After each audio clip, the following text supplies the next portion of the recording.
Mr. Speaker, I ask the clerk to report the House Committee Substitute 1 to House Bill 446. Mr. Clerk, please report.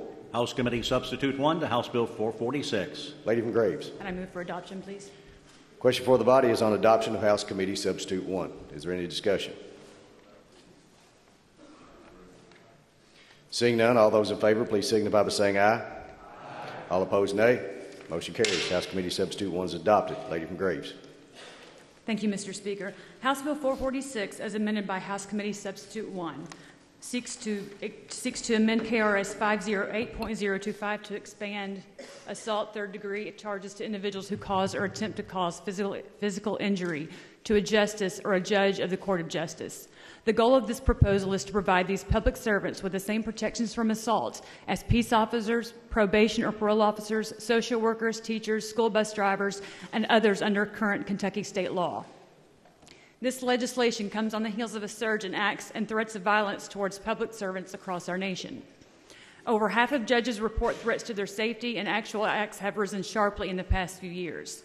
Just last week, it was reported that a Kentucky man incarcerated for murdering his 7-year-old brother was recently sentenced to time in federal prison after threatening multiple judges.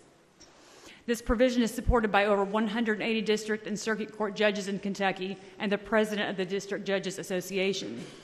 Further provisions would also expand the same protections to public transportation drivers. It is a result of concerns expressed by the City of Louisville and Louisville law enforcement. Public transit drivers provide a critical service to support families, businesses, and communities across the Commonwealth. Violence against public transportation drivers have increased alarmingly, including assaults that have resulted in hospitalization or death. Such major assaults tripled from 2008 to 2022. We have seen Transit Authority of River City, or TART drivers, become the target of several violent assaults.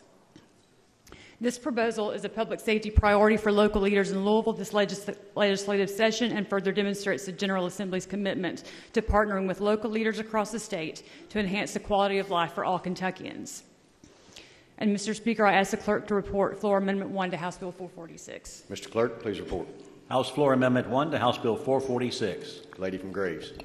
Mr. Speaker, Floor Amendment 1 further extends these same protections to Commonwealth attorneys, county attorneys, and circuit clerks, and as a result of concerns expressed by the Kentucky Commonwealth Association. Mr. Speaker, I move adoption of Floor Amendment 1 to House Bill 446. Question for the body is on adoption of House Floor Amendment 1. Is there any discussion? Seeing none, all those in favor, please signify by saying aye. Aye. All opposed, nay. Motion carries. House Floor Amendment 1 is adopted. Lady from Graves. And Mr. Speaker, because there are no questions, I move passage of House Bill 446 as amended by House Committee Substitute 1 and Floor Amendment 1.